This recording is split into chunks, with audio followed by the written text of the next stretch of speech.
Assalamualaikum warahmatullahi wabarakatuh. Perkenalkan, nama saya Rifan Febrian dengan NIM 2206111.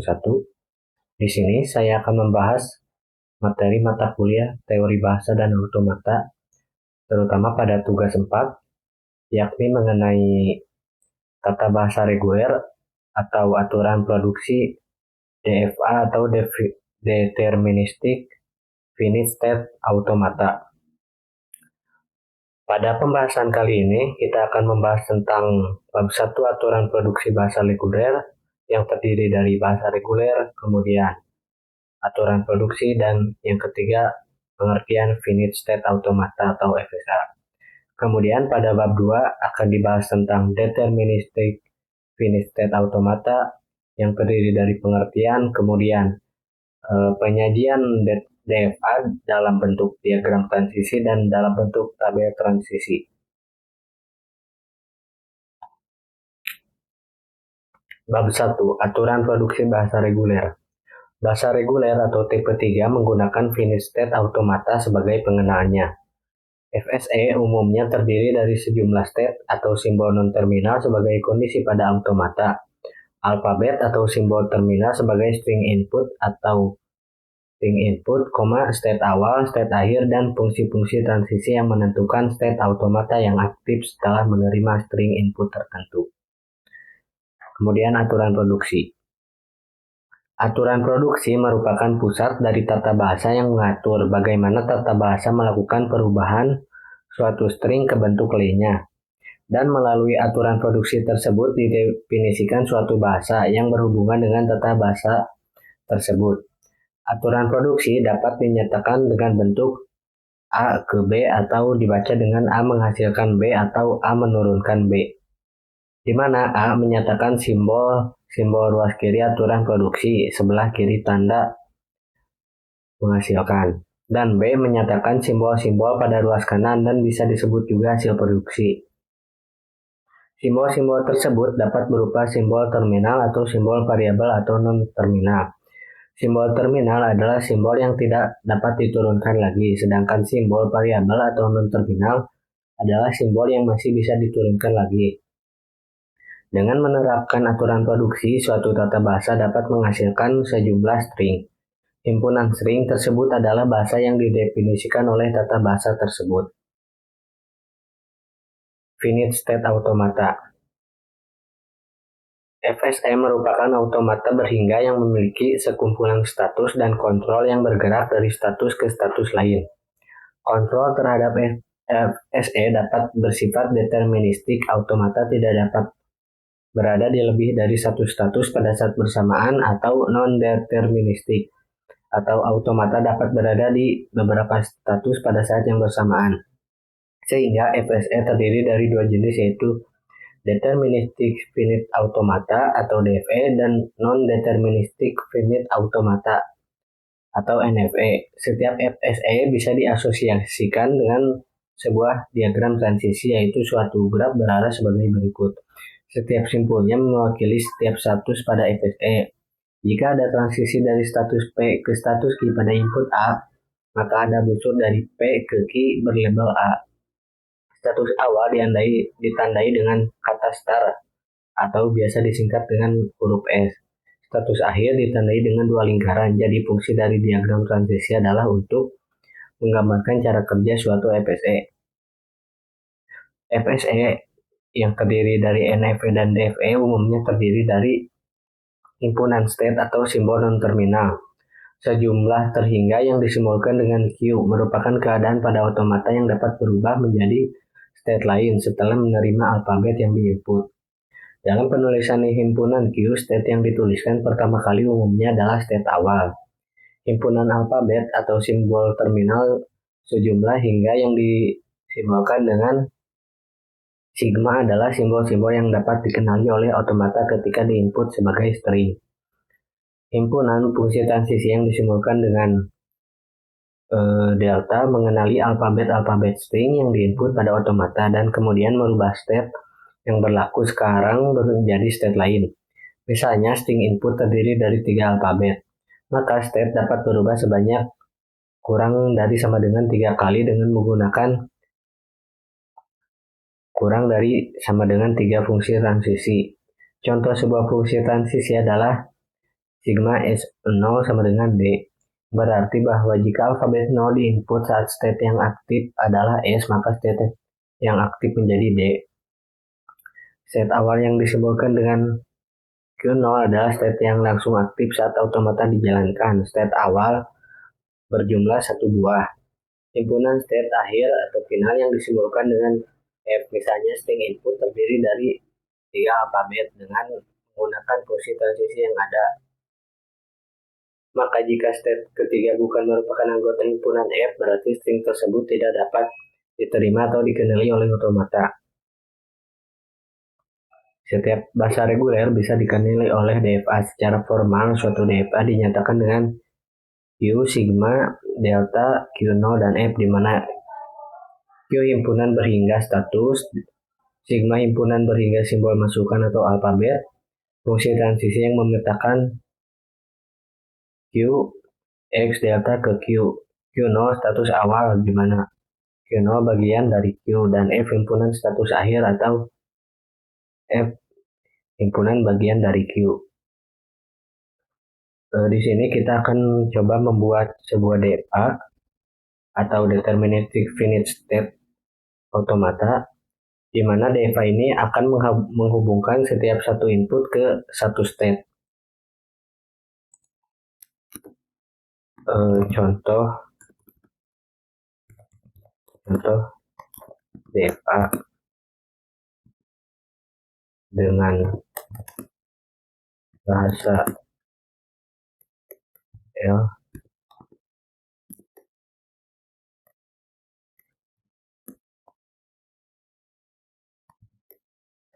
di mana W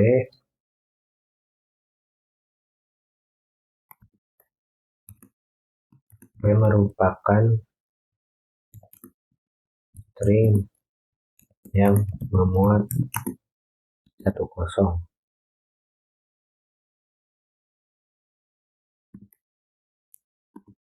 dengan string terpendek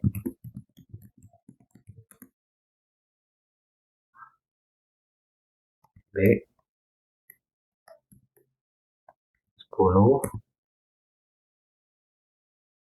010 1110 dan seterusnya.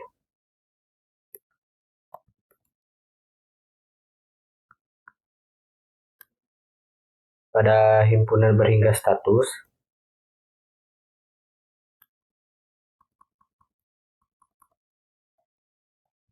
akan diisi dengan S sebagai step awal, kemudian P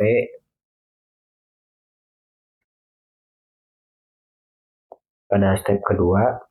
Karena string yang memuat adalah 2 input atau 1 dan 0, maka minimal harus ada 3 state, di mana merupakan 1 state awal, kemudian 2 state pertengahan, dan yang ketiga adalah state akhir. State akhir dilambangkan dengan R. Kemudian sigma di sini diisikan dengan input 0, 0 dan 1.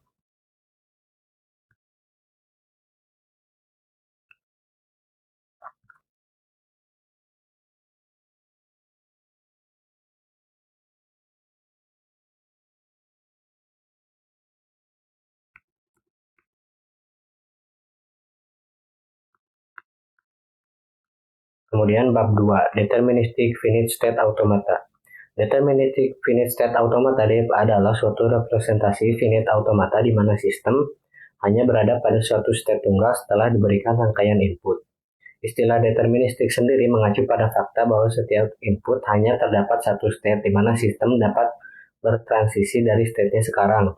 Notasi dari DFA disebut dengan 5-tuple notation, adalah sebagai berikut. Q merupakan kumpulan state berhingga atau finite state, sigma merupakan kumpulan simbol-simbol input berhingga, delta merupakan fungsi transisi, Q0 adalah state awal atau start state, dan F merupakan state akhir atau final state. Suatu string dikatakan diterima oleh DFA apabila setelah ditelusuri string tersebut habis terbaca dan DFA berhenti di state akhir atau final state. Istilah language digunakan untuk menunjuk kumpulan string yang dapat diterima oleh DFA. Terdapat dua representasi lain yang dapat digunakan untuk mendefinisikan suatu DPA, yaitu diagram transisi, transition diagram, dan tabel transisi. Diagram transisi adalah suatu graf yang menggambarkan notasi 5-to-1 notation dengan rincian sebagai berikut. Untuk setiap state di Q direpresentasikan dengan sebuah node. Untuk setiap state di Q dan simbol input A dalam, sehingga terdapat fungsi transisi sigma QA sama dengan P, maka diagram transisi akan memiliki garis penghubung atau arc dari node Q ke node P dengan label A. Jika terdapat beberapa simbol input yang menyebabkan terjadinya transisi dari Q ke P, maka diagram transisi dapat digambarkan memiliki satu arc dengan labelnya adalah simbol-simbol input tersebut. Ada suatu anak panah ke state awal Q0 yang diberi label start. Anak panah ini tidak berasal dari node dimanapun. Node yang berasal dari state penerima yang terdapat dalam state akhir F ditandai dengan lingkaran ganda. State yang tidak dapat terdapat dalam F ditandai dengan lingkaran tunggal. Berikut adalah ilustrasi sederhana DFA yang menerima semua string dengan substring 01.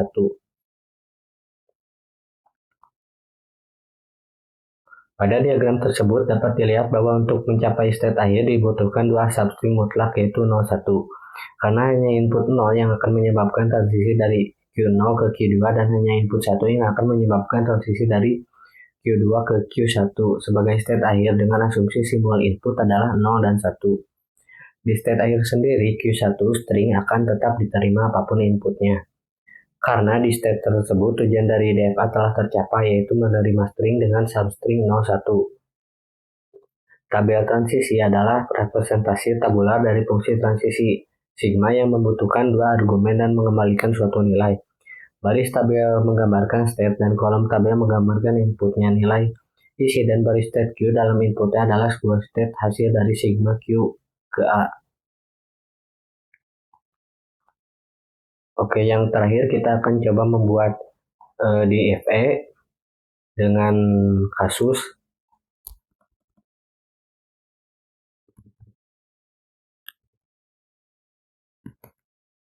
dengan bahasa C,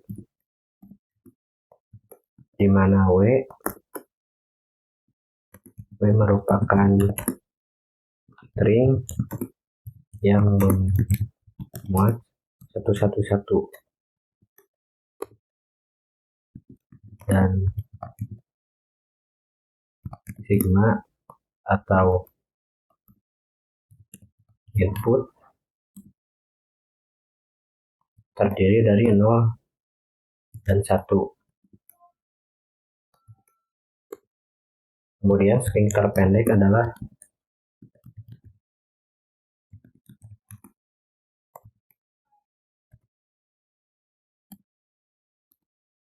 satu satu satu, 0111, 1111, dan seterusnya.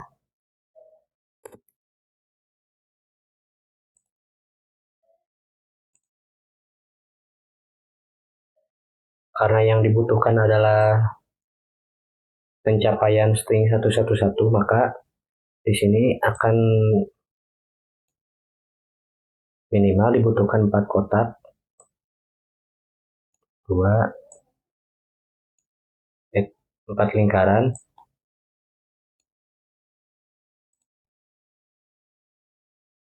di mana lingkaran pertama adalah lingkaran start,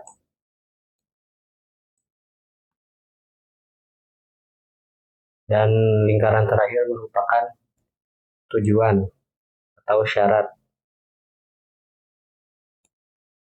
yang dilambangkan dengan R, angka kedua P, dan ketiga Q.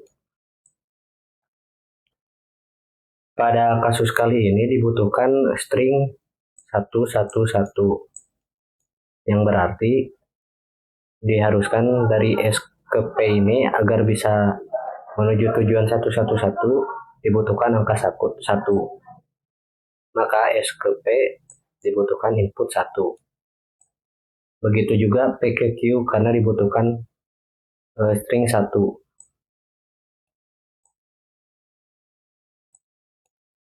Begitu juga ke R, Q ke R karena dibutuhkan string 111 beruntun.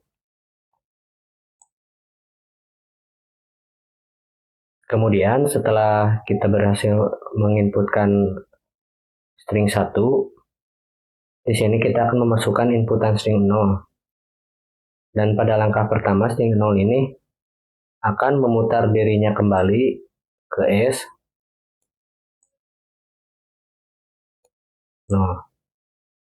Karena apabila string 0 ini disamaratakan seperti 1 ke P, maka string 111 tidak akan terbentuk.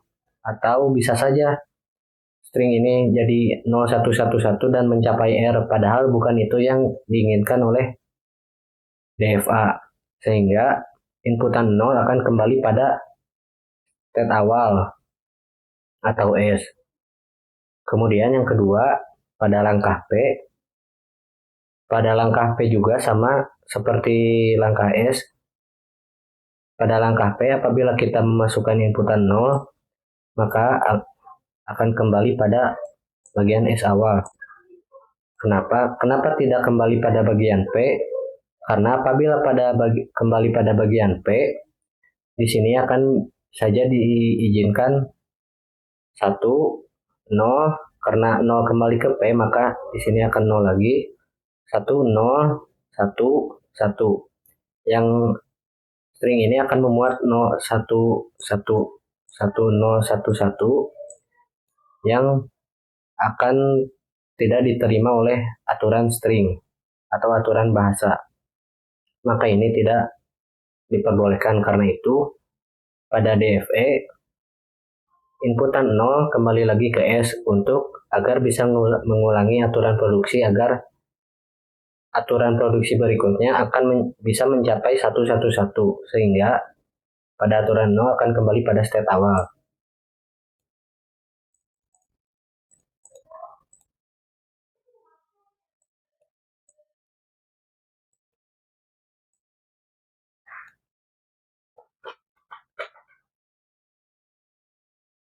Kemudian yang Q juga akan kembali pada state awal apabila diinputkan 0. Pertanyaannya, kenapa tidak kembali pada Q sendiri ataupun bisa saja pada langkah P? Karena apabila kita kembali pada langkah Q,